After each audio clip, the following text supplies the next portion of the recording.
இப்போ பிராமணர்கள் பார்த்தீங்கன்னா, அவங்க விவசாயம் மட்டும் தான் செய்யல. இவ்வளோ வருஷமா பார்த்தீங்கன்னா, அவங்க விவசாயம் செய்யல. விவசாயம் கூட இப்போ கூட ஒரு சில பிராமணர்கள் செய்கிறாங்க. அதுவும் ஆளை வச்சு செய்கிறாங்க. அவங்க செய்கிறது கிடையாது. அவங்க வந்து மேற்பார்வை அப்பப்போ வந்து பார்த்துட்டு போவாங்க. அவ்வளோதானே தவிர களத்தில் இறங்கி செய்ய மாட்டாங்க.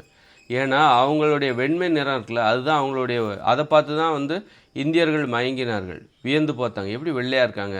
கருப்பா இருக்கிற இந்தியர்களுக்கு தாழ்வு மனப்பான்மை. நம்ம கருப்பா இருக்கிறோம். இப்போ பிராமணர்கள் வெள்ளையா இருந்ததுனால தான் அவங்கள உயர்ந்த சாதின்னு நினச்சாங்க. வெள்ளையா இருக்கிறவங்கலாம் உயர்ந்த சாதி, கருப்பா இருக்கிறவங்கலாம் தாழ்ந்தது. அதனால் இதை வந்து புரிஞ்சுக்கிட்டாங்க. எதுவுமே செய்யலை. அதாவது பிராமணர்கள்ட்ட வந்து ஒருத்தர்கிட்ட வந்து நல்ல பண்பு எதுவுமே இல்லை, அவங்க வந்து ஏமாத்துறாங்க. ஆனால் அவங்கள வியந்து பார்க்குறாங்க. வெண்மை நிறம், அவங்க வெள்ளையாக இருந்துட்டாங்கன்னா அவங்க வந்து உயர்ந்தவர்கள்.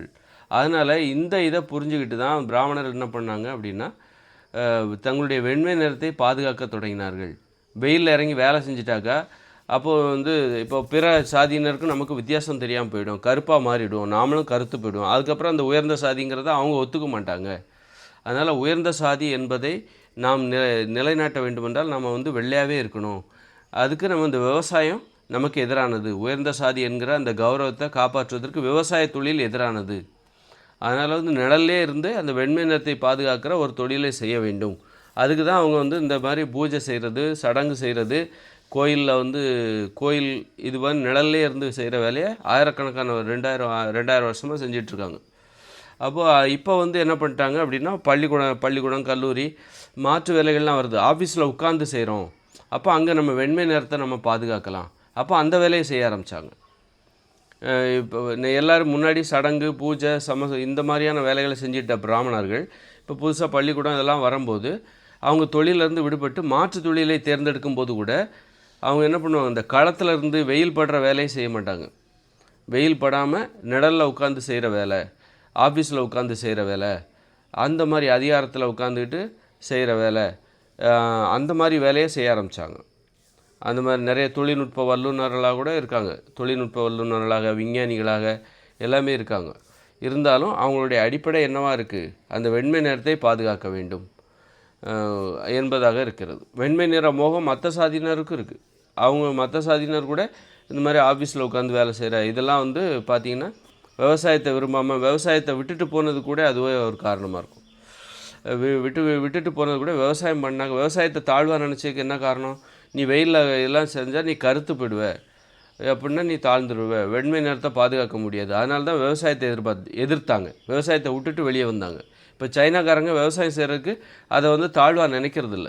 ஜப்பானியர்கள் விவசாயத்தை தாழ்வாக நினைப்பதில்லை, அதை ரசித்து பண்ணுறாங்க, நேசித்து பண்ணுறாங்க. ஏன்னா அங்கு விவசாயம் செய்கிற ஒருவர் கருத்து போவதில்லை. ரஷ்யாவில் விவசாயம் செய்கிற ஒரு விவசாயி கருத்து போக மாட்டார். அங்கே நீ விவசாயம் பண்ணாலும் சரி, அல்லது நீ திறந்த வெளியில் வேலை பார்த்தாலும் சரி, ஒரு அறைக்குள்ளே வேலை பார்த்தாலும் சரி, நீ வெள்ளையாக தான் இருப்ப.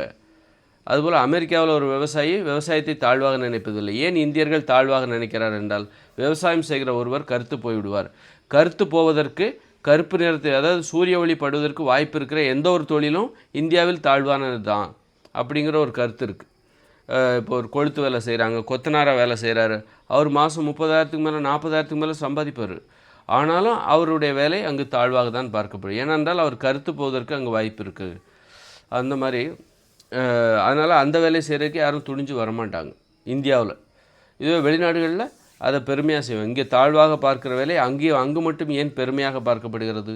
காரணம், விவசாயத்தில் நாம் முன்னேறாததுக்கு என்ன காரணம் அப்படின்னா, படித்தவங்க யாருமே வந்து விவசாயத்தை பெரும்பாலும் செய்கிறதில்ல. இப்போ வந்து படித்தவங்க கொஞ்சம் கொஞ்சம் வந்துட்டுருக்காங்க.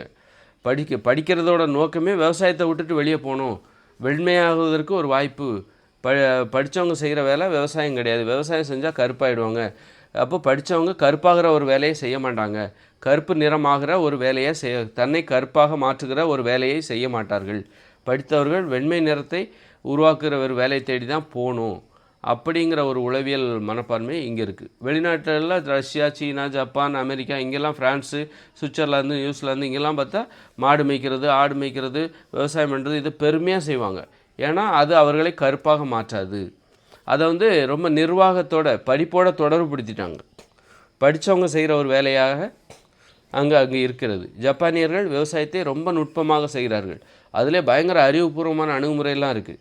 அறிவுபூர்வமான அணுகுமுறையோடு அதை செய்கிறார்கள். ஏனென்றால் விவசாயத்தை உயர்வாக நினைக்கிறார். ஏனென்றால் அங்கு விவசாயம் செய்கிறவர்கள் கருப்பாக மாறுவதில்லை, கருப்பாக மாற்றுவதில்லை. விவசாயம் செய்கிறவர்களை அந்த நாட்டில் நிலவுகிற தட்பவெட்ப சூழ்நிலை அவர்களை கருப்பாக மாற்றுவதில்லை. ஆனால் இந்தியாவில் விவசாயம் செய்கிறவர்களை கருப்பாக மாற்றுகிற தட்பவெட்ப சூழ்நிலை இந்தியாவில் இருக்கிறது. அதுபோல் ஆப்பிரிக்காவிலையும் அப்படி தான். ஆப்பிரிக்காவிலையும் நீ விவசாயம் பார்த்தோன்னா கருப்பாக மாறிடுவேன். ஆப்பிரிக்காவில் வாழ்கிற மக்கள் கூட வெண்மையாக மாறுவதற்கு வாய்ப்பு இருக்குது. எப்போன்னா நிழல்லே உட்காந்து வேலை பார்த்தா அப்படின்னா நீ வெண்மையாக மாறிவிடுவாய். அப்படிங்கிற அந்த ஆப்பிரிக்க மக்கள் கூட இப்போ வந்து நிறம் மாறிக்கொண்டு, அது கொஞ்சம் கஷ்டமானாலும் காலம் கடந்து நிறம் மாறுவதற்கு வாய்ப்பு. நீ வந்து வெயில் படாமல் வேலை பார்த்தா, வெயில் படாமல் வாழ்ந்தாக்கா நீ வெண்மையாக மாறுவதற்கான வாய்ப்பு ஆப்பிரிக்காவிலும் இருக்கிறது.